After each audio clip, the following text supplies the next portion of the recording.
Greetings from Connecticut. Yay! Home of the Huskies, the women's national basketball champions. Yay! From the University of Connecticut, a state school, a public school. Thank you! Yay! I'm Stanley Heller. I'm a middle school teacher. I'm in my 40th year of teaching. Woo! I'm also an activist. We do a weekly news program on TSVN, The Struggle Video Network.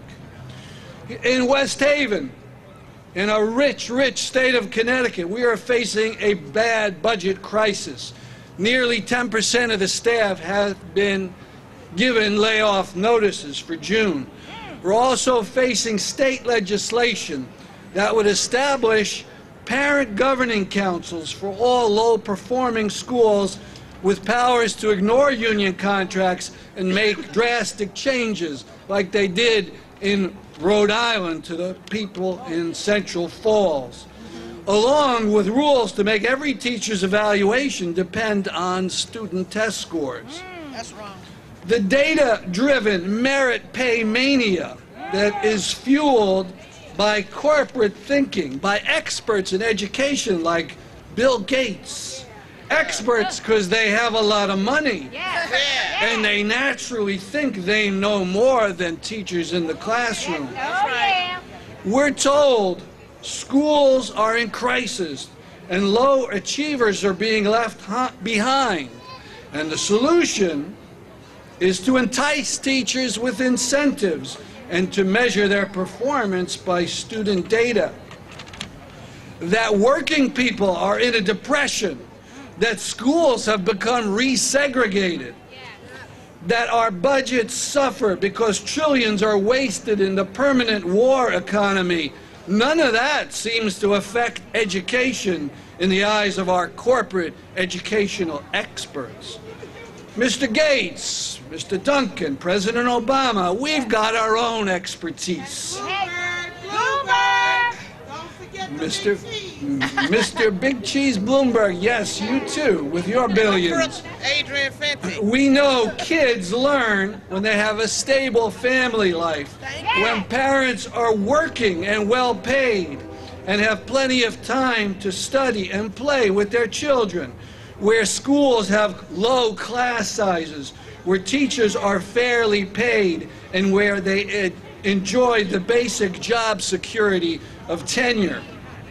In January, our New Haven Labor Council voted a resolution calling for $1 trillion for U.S. jobs, for the U.S. government to spend that sum for the public sector, for public sector jobs in transport, construction, education, and other fields. We also need massive money for state governments now, without the strings, or should I say the tentacles of reform that Arne Duncan wants attached. Oh, but there's no money, they say. Nonsense. When Wall Street drove this country to the abyss, Bush and Obama rode to their rescue, gathering $13 trillion for their use. I say, if you can rescue the banksters and their bonuses, you can go to the aids of the school.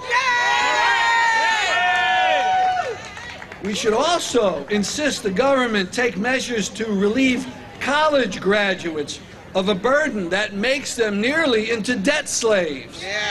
Years ago, if parents couldn't afford to send students to college, students would work their way through it. But now college costs have risen so far and state aid is so lagging that college graduates routinely owe $20,000, $30,000, or $100,000 on graduations. There's no natural reason for that. Many European countries have college for free.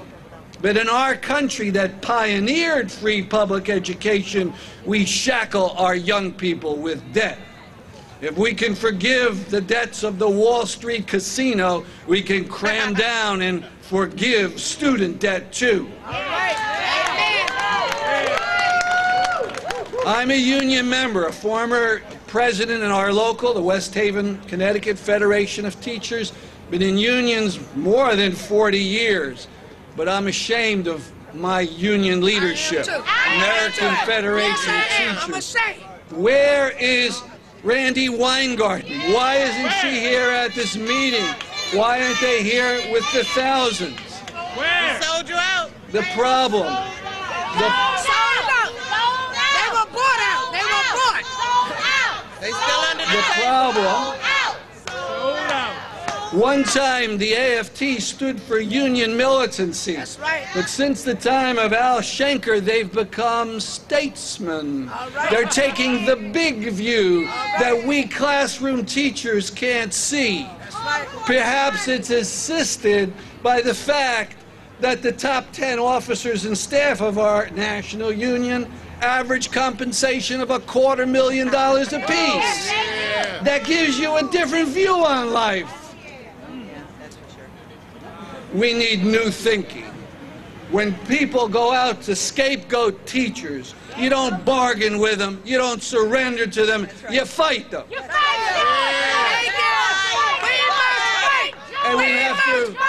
And we have to remember a tactic the AFT pioneered back in the 60s. Strikes. Whatever happened to that? If, you know, we demonstrate, we write letters, we call, we do the right thing, but we can't let things die off. We have to go out. We have to talk about statewide strikes because they got us on the local kind of thing. We have to think bigger. Finally, at a meeting, I believe, of the NAACP, President Obama said, "No excuses." Unfortunately, I think he was talking about the old view, any problem you have is your own responsibility, the 19th century view. But I do like that phrase, no excuses. $1 trillion for jobs, no excuses. Protect teacher tenure, no excuses. No layoffs, no excuses. Defend public education, no excuses. Thank you very much.